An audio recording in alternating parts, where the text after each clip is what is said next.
भारत के प्रधानमंत्री चुनाव प्रचार में आते हैं, अपने वादों के बारे में बात नहीं करते। क्या कहा था 2014 में? नौजवानों वोट दे दो, 2 करोड़ नौकरी हर साल देंगे। क्या 20 करोड़ नौकरी हिंदुस्तान के नौजवानों को मिल गई? कहा था महंगाई कम करेंगे, 40 रुपए का डीजल हो जाएगा, 50 रुपए का पेट्रोल हो जाएगा। क्या इस देश के अंदर महंगाई कम हो गई? वादा किया था प्रधानमंत्री ने, किसानों की आमदनी दोगुना कर देंगे। क्या देश में किसानों की आमदनी दोगुना हो गई? नहीं। इन सारे सवालों पर प्रधानमंत्री बात नहीं करते। 10 साल भारत के प्रधानमंत्री रहने के बाद मोदी जी आते हैं, कहते हैं एक रहेंगे तो सेफ रहेंगे। क्या कहते हैं? एक रहेंगे तो सेफ रहेंगे। मुझे शर्म आती है, भारत के प्रधानमंत्री चुनाव प्रचार में जाते हैं, कहते हैं तुम्हारी भैंस चोरी हो जाएगी, तुम्हारा मंगलसूत्र चोरी हो जाएगा, फिर अभी कहा रोटी चोरी हो जाएगी।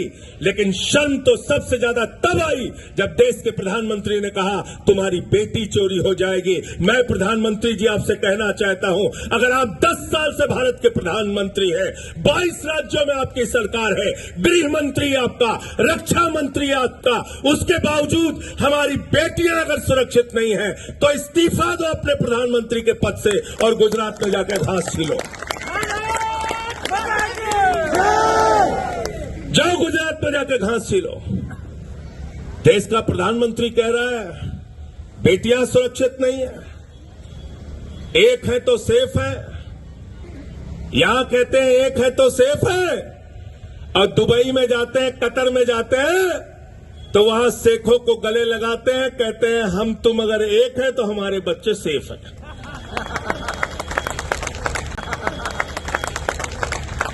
किसका धंधा चल रहा है रमेश जी? जय शाह का धंधा चलता है दुबई के शेखों के साथ। देवेंद्र वानखेड़े जी बताओ आप, चलता नहीं चलता? चलता है ना? तो यहां आपसे लड़वाते हैं और दुबई में कतर में गले लगाते हैं। ये राष्ट्रवाद की बात करेंगे, ये राष्ट्रवाद की बात करेंगे। अरे आपकी तो पार्टी का नाम ही राष्ट्रवादी कांग्रेस पार्टी है, आपको क्या राष्ट्रवाद सिखाने आए हैं?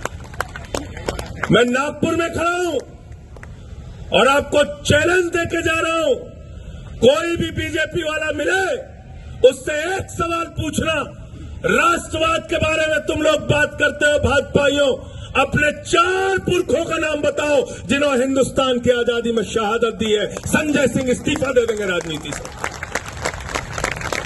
मैं आपसे कह रहा हूं, मैं राजनीति से संन्यास ले लूंगा। 4 शहीदों का नाम बताओ, भाजपाइयों से पूछ लेना, 4 शहीदों का नाम बताओ जिन्होंने हिंदुस्तान की आजादी के लिए अपने प्राणों की आहुति दी है, जिनका ताल्लुक भाजपा की विचारधारा से रहा हो, जिनका ताल्लुक आरएसएस से रहा हो। अरे आरएसएस वो संस्था है जिन्होंने 52 साल तक भारत माता की आन बान और शान तिरंगे झंडे को नहीं फहराया। जिन लोगों ने तिरंगे को नहीं फहराया, जिन्होंने तिरंगे से नफरत की, वो राष्ट्रवादी नहीं हो सकते। ये देश के गद्दार लोग हैं।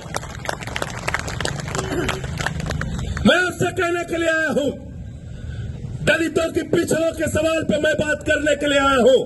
पूछो आरएसएस के लोगों से, पूछो बीजेपी वालों से, 100 साल हो गया आरएसएस को बने हुए, एक भी दलित, एक भी पिछड़ा आज तक आरएसएस का प्रमुख क्यों नहीं हुआ? इसका जवाब मांगो, इनसे सवाल करो, पूछो इनसे। हिंदू की बात करते हो, राष्ट्रवाद की बात करते हो। भारत के प्रधानमंत्री, भारत के पहले प्रधानमंत्री है नरेंद्र मोदी, जिन्होंने पाकिस्तान के प्रधानमंत्री नवाज शरीफ को अपने शपथ ग्रहण में बुलाया। भारत के पहले प्रधानमंत्री है नरेंद्र मोदी, जो बिना बुलाए नवाज शरीफ के बर्थडे का केक काटने चले गए क्योंकि अपने दोस्त जिंदल को ठेका दिलवाना था। भारत के पहले प्रधानमंत्री है नरेंद्र मोदी, जिन्होंने पठानकोट में आईएसआई को बुला के हमारे शहीदों की जांच कराने का काम किया। भारत की पहली पार्टी है भारतीय जनता पार्टी, जिसका राष्ट्रीय अध्यक्ष रक्षा सौदे में दलाली खाते हुए पकड़ा गया। ये लोग राष्ट्रवाद के बारे में बात नहीं कर सकते, ये राष्ट्रवाद के बारे में बात करेंगे। ये भाजपा के लोग, इनसे पूछना और कहना संजय सिंह आए थे, क्या शरद पवार जी गए थे जिन्ना की कब्र पे? अरविंद केजरीवाल गए थे जिन्ना की कब्र पे? क्या उद्धव ठाकरे गए थे जिन्ना की कब्र पे?